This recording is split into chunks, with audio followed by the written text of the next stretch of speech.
You're listening to the Chronicles of a Gooner, the Arsenal podcast.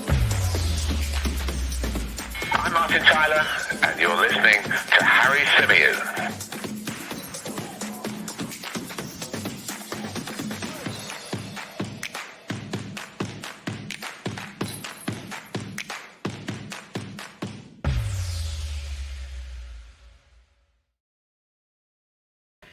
Hello and welcome back to the Chronicles of a Gooner, the Arsenal podcast brought to you by 90 Min. As ever, I'm your host Harry Symeou, and on this edition we're going to be discussing Bukayo Saka and the interest in the Arsenal starlet from abroad.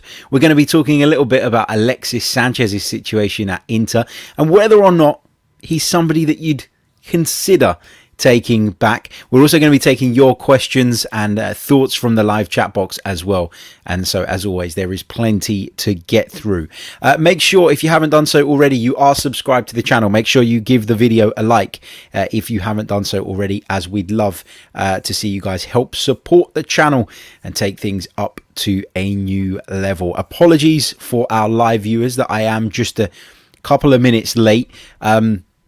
Went to hit the live button and then remembered that I hadn't plugged in the charger for the laptop, which, looking at the battery, was probably going to be a bit of a disaster, as my laptop may have turned off mid-podcast. So I had to make sure I got that. Went to go plug it in and then and couldn't find it, and then remembered that it was in my bag that I took to work with me yesterday, and that bag with the charger in it was still in the car. So yeah, had to run out there and get that. So I do apologise for the delays. But we're here now and we're going to get into some of these stories with regards to the Arsenal. And as I say, I look forward to hearing from each and every one of you in the live chat throughout this broadcast. So let's kick off with this Bukayo Saka stuff. Now, according to reports, according to Calcio Mercato, who I must say, you know, are not the most reliable of sources, if you want to put it that way.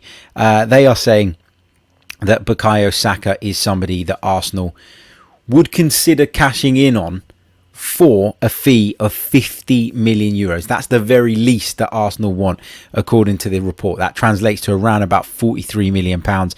And it says that the interest is currently in existence from Juventus and from Atletico de Madrid. Now, I don't believe this for a second. I don't believe for a second that Arsenal would consider moving Bukayo Saka on for what seems like such a nominal fee. I mean, Arsenal just paid that money, 50 million euros. Actually, Arsenal paid more than that for Ben White, who, you know, is a good centre-back and will probably go on to be a very crucial player for Arsenal in the years to come. But come on, let's be completely honest. It is so abundantly clear that Bukayo Saka is the darling of Arsenal Football Club. He's the darling of the British media at the moment after what happened at the European Championship. So to think that Arsenal would entertain such a low offer for Bukayo Saka, I think is completely ludicrous. Now, I'm not saying that Bukayo Saka is worth double, triple, 3 times that, because I do think that Bukayo Saka still has development areas, okay? And we're going to come on to discuss some of those during this episode. But what I would say is, when you're trying to sign a player from another club, when you're trying to tempt somebody into parting ways with one of their most important players, with a player that they hold in very, very high regards, it's not about what you think they're worth in the transfer market. Because what you think they're worth doesn't always coincide with what the club you're trying to persuade to sell think he's worth. So in Bukayo Saka's instance, if you look at him statistically, if you look at what he produces in terms of outputs, goals, assists, all of that stuff, he probably isn't much more than a 50 million pound player. Now, that's me being brutally honest, and a lot of Arsenal fans won't like that, because he is, as I say, somebody that we hold in very high esteem. There's obviously that affection between the Arsenal fan base and Bukayo Saka, because he is one of our own. He's one of the HLM boys, and all of that contributes into the thinking around this. But the reality is, and we've got to be completely honest, is that Bukayo Saka, as good as he is, in terms of transfer value, when you take out all of that emotion and all of those other factors, I don't think he is worth all that much more than 50 million pounds. So that story in that sense doesn't feel too wide of the mark for me. But as I said before, it's not about what you think that player's outputs are worth. It's not about what you see them as being worth as the club that are potentially looking to sign them. It's what the selling club see them as worth, and that's where the value comes in. Now, if I go over to Transfermarkt, which a lot of people use to try and gauge the valuations of players, and again, I always say this when I use it: be cautious. It's not the gospel. It's just something. It's normally pretty good. It's normally pretty spot on, but it's something that's made up of all these different factors that they use to monitor players' stats, contract length, etc., etc. But according to that site, Bakayo Saka is worth £58.5 million. So I've heard Arsenal fans saying he's worth 100 million, he's worth 150 million, and he's not. He isn't. And I think that when you step out of the Arsenal world and you look at it from a more objective perspective, then you will see that actually 50-60 million pounds seems reasonable.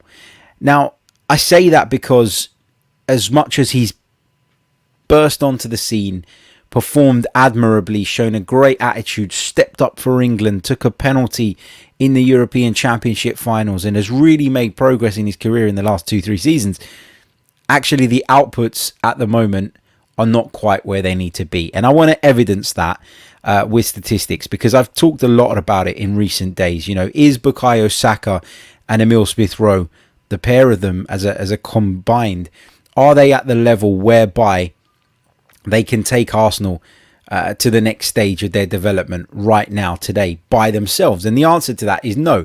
There's a lot more work that needs to be done. I mean, Bukayo Saka had a great season last season. 5 goals, though, in 32 Premier League appearances and 4 assists is not something that stands out to you. It's not something that, if I were looking at it from the outside in, I would say, well, this guy is definitely worth in excess of £100 million, because look at those outputs. Look how much of a difference that would make to any team he plays for. You can't say that with Bukayo Saka, but what you can do is factor in all the other stuff.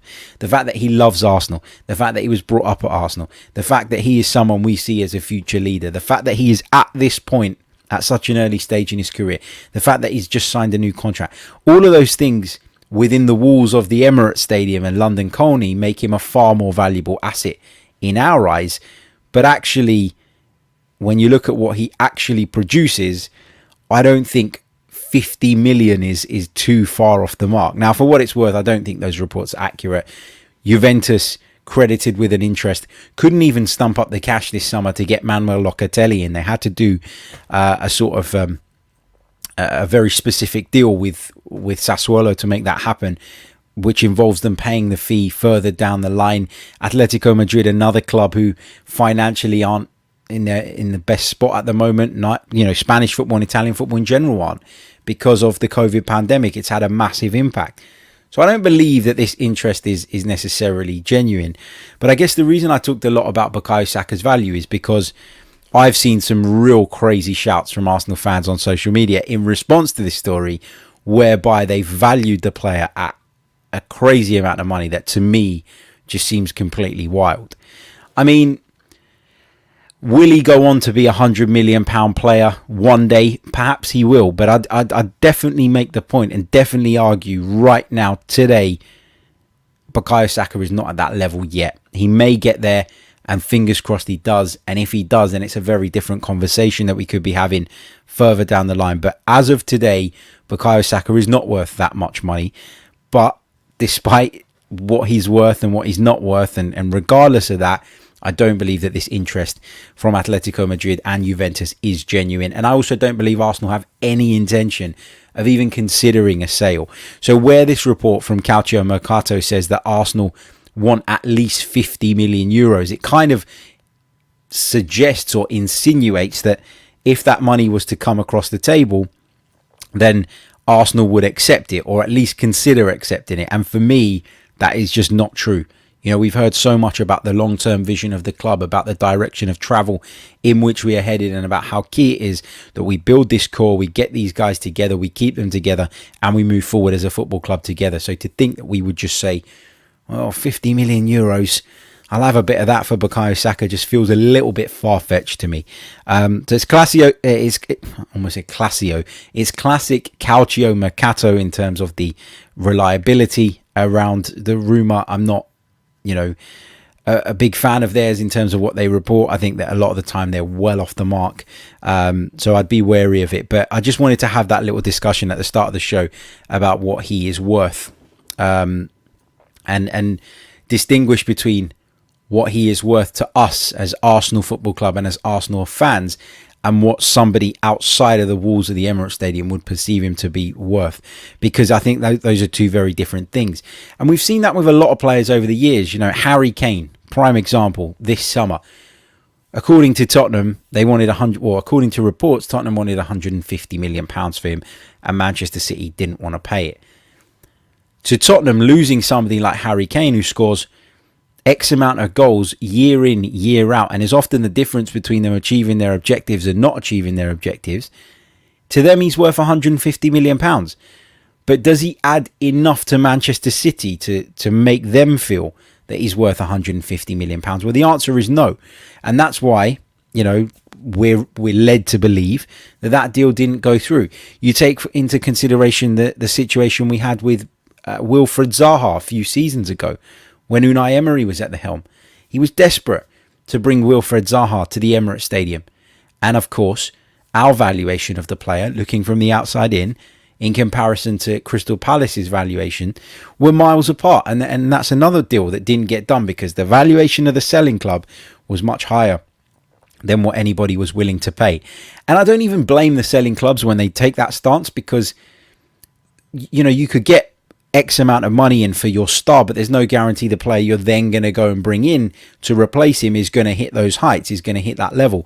So there's an element of risk to doing that, which means that they bump up the price from fear of being left in a worse situation. So I get it. I understand it. It's the way it works. But again, as I say, I don't necessarily think that the reports around Saka and interest from Europe are true.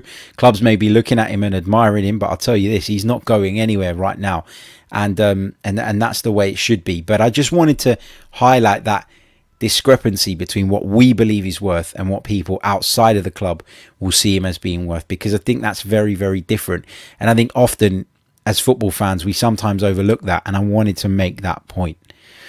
Let's take some of your comments on the situation, on the valuation that has been quoted by Calcio Mercato as being the one that Arsenal would be willing to, or at least expecting to receive, should they decide to sell Bukayo Saka. Let's take this one. Jonathan, he says, exactly, going back on my point about what players are worth to their current employers. He says, exactly, Grealish's market value was never £100 million, but that's how much he's worth for Aston Villa. Exactly, prime example. And sometimes if you are the club buying, you need to persuade that club to part ways. Aston Villa are not in a bad financial situation. They didn't need to sell Jack Grealish. Therefore, they wanted to bump up the price as high as they possibly could. They put a clause in the contract that said if a Champions League club came in and met the certain clause or met that certain valuation, that they would agree to let the player leave. So they protected their interest in doing that. And while to the rest of us it seems like Man City maybe paid over the odds for Jack Grealish, actually to Aston Villa, that's exactly what he's worth. Bonster says, Ari Saka, is the English tax not taken into account? It's another great point. But you can't ask foreign clubs or expect foreign clubs to pay that English tax, I think. Which is why, we're talking about a little bit of a difference here in terms of valuations. Junior Gunner says he's dropped off recently and he needs to massively improve his end product, but there is clear reason opposition teams target him and chop him down every time he's on the ball. Mark Williams says he's worth 100 million to Arsenal because of the fan base and attraction to young fans and commercial value. Let's see what else we've got. Lewis Cooper says he agrees that Saka is around 50 million in terms of valuation. Yeah, I think that's about right. And there'll be Arsenal fans out there who'll be saying, Harry, what are you talking about? He is worth way, way more than that. But I would challenge you to look back on the last couple of seasons, look at the statistics, and look at what he's actually produced in terms of outputs, and then come back and say, that he's worth a lot more than that. I think he's got potential which adds value. And as I always say on this podcast, that potential, however, means jack shit unless you actually fulfill it and get to that level. So that's where I'm at on it. Riddy says, Harry, I think we're overreacting here. The story has no legs and Saka is just tired and jaded. He will be back to his best soon.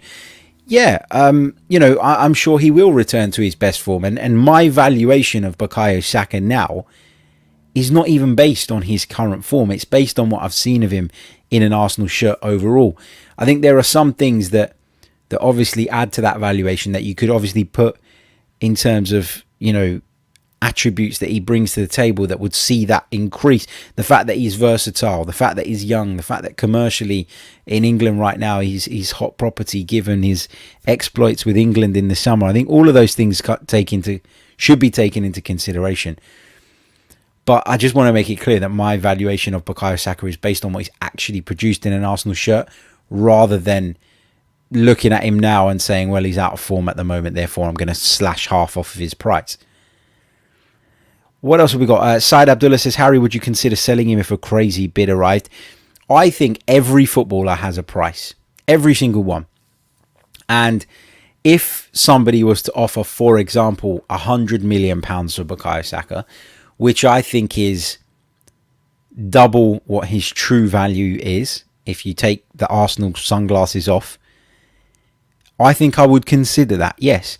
But you consider that if you identify targets that you're then going to go and bring in with that money that you feel on balance would overall increase your chances of reaching your goals and hitting your objectives of that season. So I would consider a big bid, yes, for any player in that Arsenal side, because I don't think there's anyone that is so important right now that if we were to lose them, we'd dramatically get worse.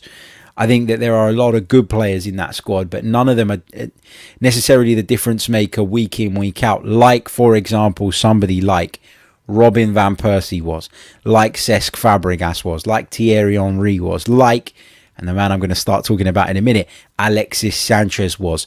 So that's where I'm at. I'd consider any large bid. I'd think about it. I'm not saying I'd definitely take it. It would depend on what I could then do with that money. And that's why contingency planning is so important in modern football. Because we've seen teams in the past, Spurs are a prime example of this. Cashed in on Gareth Bale, sold him to Real Madrid for huge money.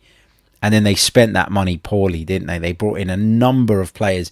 And for me, sometimes it's not about selling a big name and bringing in 4, 5, 6 players with the funds.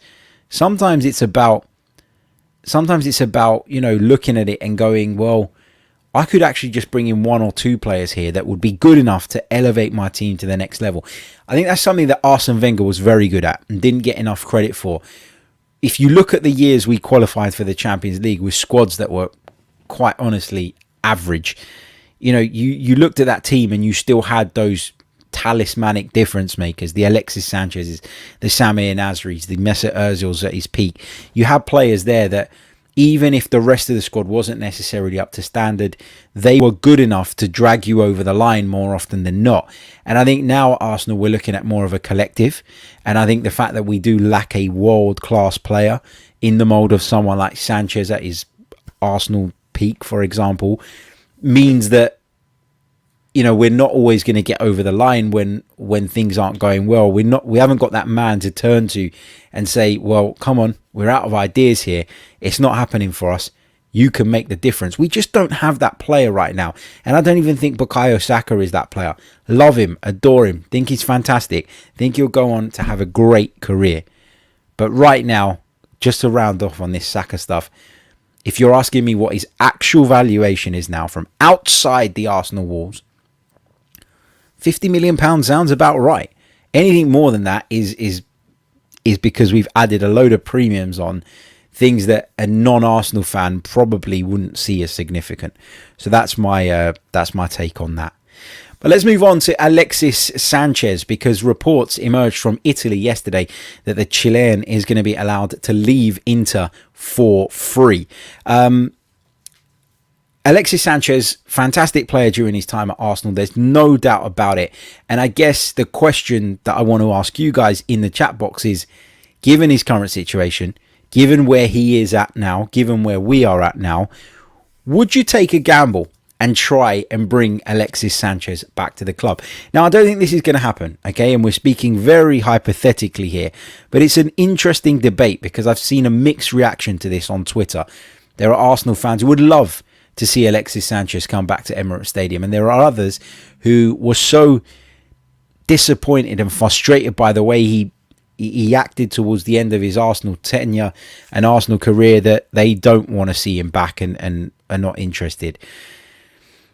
I guess for me, I've talked about difference makers. I've talked about players who had the ability to extract more from Arsenal or produce things for Arsenal that others couldn't and get Arsenal over the line and win games for Arsenal as individuals.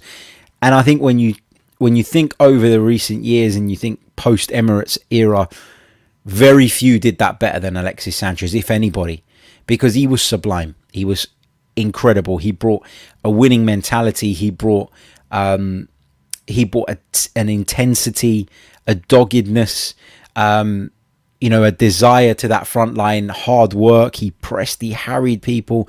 But on top of all that, he brought quality, and the kind of quality that we've yet to see since his departure at the club. I genuinely believe that. But has too much happened for Arsenal to even consider bringing Alexis Sanchez back to the club? Well, you think about the way he wanted to leave, and you think about the way he threw a few strops towards the end of his Arsenal tenure, and that doesn't sit well with me. But to look at it from the player's perspective, okay, a player who has no affiliation to Arsenal Football Club whatsoever, or didn't have growing up as a young man, he doesn't feel the same way for Arsenal that you or I feel for Arsenal. And therefore, when a better offer came along, or when the opportunity came to join a side where he felt it would be easier to compete, he was going to want that. He was going to take that because, unfortunately, the club's ambition simply didn't match Alexis Sanchez's. And that's the reality. We were sitting here as Arsenal fans moaning and complaining about it. Yet when a player kind of, made that point or acted frustrated or showed in any way, shape or form that actually this club was not moving in the direction, we all kind of turned on them as fans and went, well, get out of our club then. If you don't want to be here, get lost. But actually we were losing a really, really talented player. Do I think Alexis Sanchez regrets leaving Arsenal the way he did? Yeah, I think he regrets leaving Arsenal the way he did because the way he did may prevent them offering him a lifeline, or may have prevented them offering him a lifeline earlier on, when after his move to Manchester United, it was clear that he was not at the top of his game, that things weren't going well. Did he realise what he had in terms of Arsene Wenger as a manager? Yes, there were shortcomings on Wenger's part for sure, but I think what Arsene Wenger did was gave Alexis Sanchez a freedom like no other manager would. Not Antonio Conte, not Sir Alex Ferguson, not Jose Mourinho. For me, you think about all the things that Alexis Sanchez did so brilliantly for Arsenal. He started operating from the left-hand side, but he would drift in field. He had that license. He had that kind of freedom to essentially play the game that he wanted to play. And then he went and joined some very different managers, Jose Mourinho, Antonio Conte, etc., who were very rigid in their approaches, very different in their approaches. And I think Alexis suffered off the back of that. So I think he'll regret it. I think he'll regret leaving Arsenal. He could have gone on to become an Arsenal legend. Is he finished at 32 years of age, though? I think injuries have been a big problem for Sanchez in recent seasons. There's no question about that. And as a result, he's struggled for form and he's struggled to kind of establish himself at Inter. But every time I've seen him play for Inter, whether that be as a starter or whether that be as a substitute coming on late in the games, I think he does still have something about him. He does still have the ability to influence games. Can he do it as frequently as he did maybe in years gone by? Probably not. But for me, he can still be a difference maker. He can still bring you that end product at the end of an attack. And I thought it was very good for Inter at the weekend when they thrashed Bologna and he came on.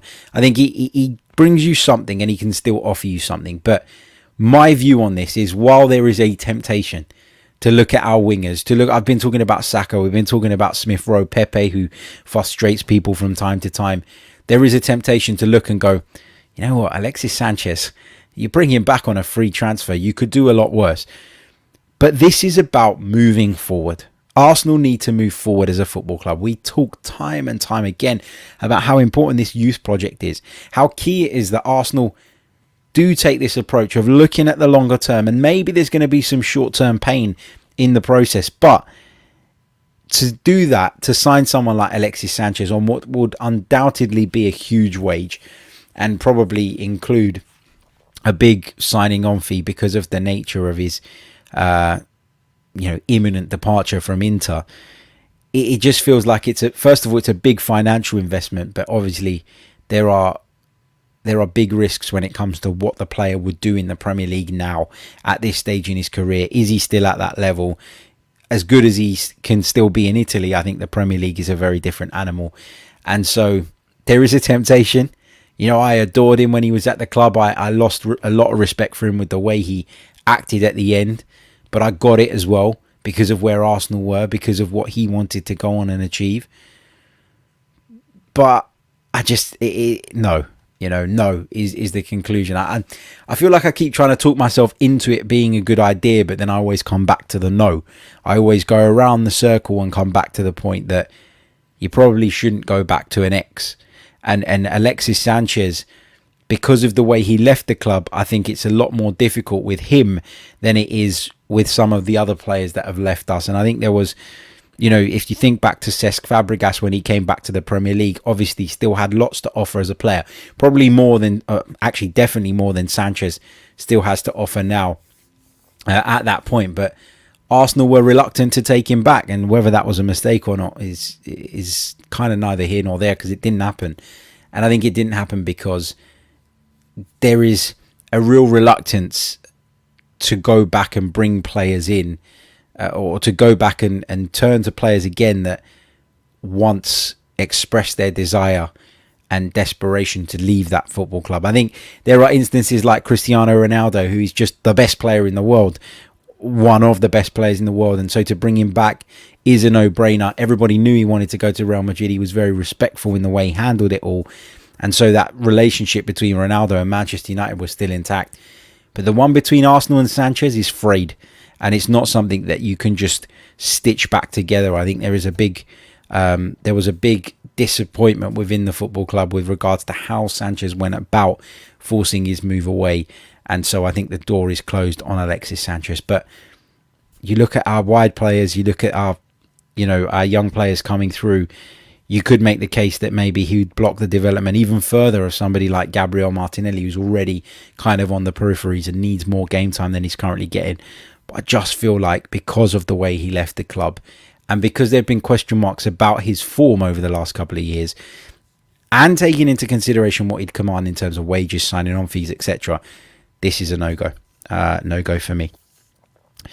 Right, let's take a couple of your questions from the live chat. I can see that there are a few of you talking about the Sanchez thing in the chat box. Lewis Cooper says Sanchez wouldn't work at Arsenal. He wouldn't want to drop back and defend.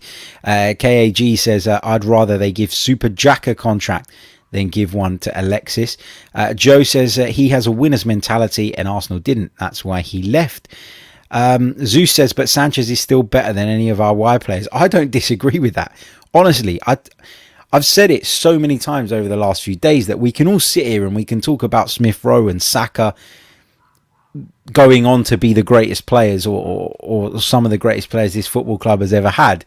But they're not there yet. They're not there now. They're not there today. And they're still not at the level whereby Arsenal can compete for a Champions League spot, in my opinion. So, yeah, I don't disagree with that. Let's see what else we've got. Dave Atkinson says, I would bring him back if he pays back the 40 to 50 million pounds that he cost us and accept 20 grand a month in wages. Mark Denny says, what went wrong for such an incredible player as Sanchez was for us to become so bad? Apparently he regretted it on his first day at Manchester United. Yeah, I'm not surprised. Not surprised at all. Matt G says, Harry, what's your unpopular opinion? Mine is good evening is not and never has been funny. So my unpopular opinion is that Saka and Smith Rowe aren't good enough today to get us back into the Champions League places. And I know that's an unpopular opinion because I dangled out a little bit of a tweet, or I dangled out a tweet on it a couple of days ago, and some of the responses and DMs I got were crazy. So that's definitely my unpopular opinion. Good evening is not that fun. No, it's not that funny, is it? Like, I think when we first heard it from Unai Emery, and we heard it like 4 or 5 times in back-to-back press conferences, it was like it's a bit of a catchphrase for him.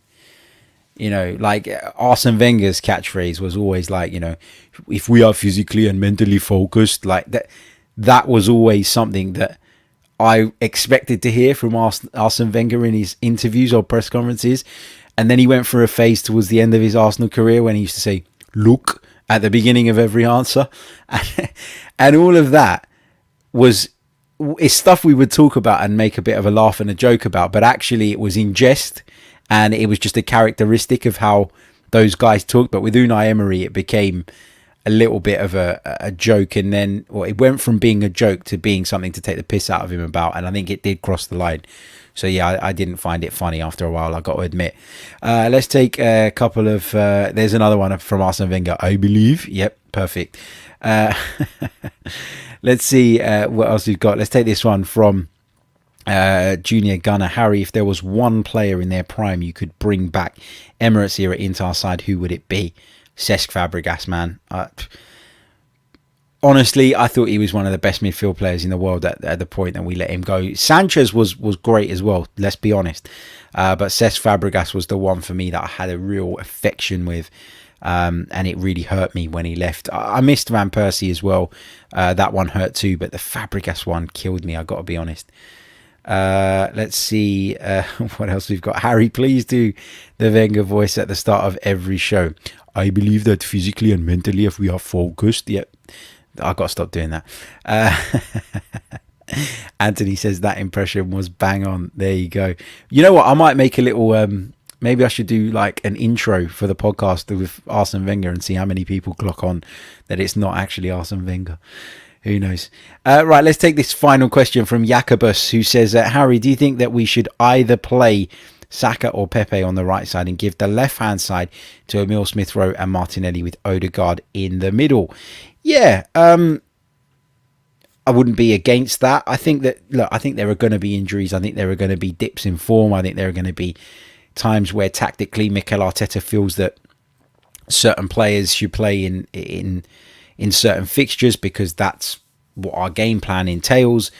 And I think that all of them will get enough opportunities over the course of the season. And I think one of the reasons I'm really looking forward to the Carabao Cup game, which we're going to preview later on our second live podcast of the day. So join me 4:15 p.m. UK time on here for that one. But one of the things we're really going to look at is some of the players that are on the fringes that I'm expecting to play a part and how important it is that those guys take their opportunities. Because I hear a lot about Martinelli and about others about how they're not at the, they're not getting opportunities. But equally, when they do get them, which I expect many of them to get on Wednesday, they've got to bloody take them. And that is so important. We look at some of these players and the last time Martinelli got a real opportunity was away at Brentford. Okay, he'd come back from the Olympics, wasn't at peak condition, but he didn't take that opportunity for me. And so now it's more imperative that when these cup competitions come along and he is going to get that game time, he needs to make the most of it. He really does. Just finally, I'll take this one from Jonathan. He says, a bit off topic. Do you have any favourite Italian club, Harry? I don't support an Italian club, but I do have a thing for AC Milan. I don't know why. History, tradition. I don't know what it is, but yeah, if you asked me and I had to pick one, then I'd go with them for sure. Right, we are going to leave it there. And as I say, we'll be back with another live stream a little bit later on today, 4:15 p.m. UK time. Thank you for all your brilliant interaction, your questions, your thoughts in the chat box. It's been great communicating with you all as always. Please do, if you haven't done so already, hit that like button. It really helps.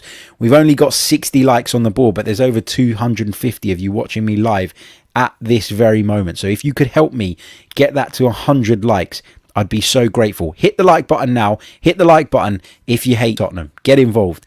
Big thank you To all of you in the chat box for your for your nice comments as well, thanking me for the show. No, thank you guys for tuning in, honestly, because it'd be nothing without you all. So thank you so much. I'll catch you all later. Bye bye for now.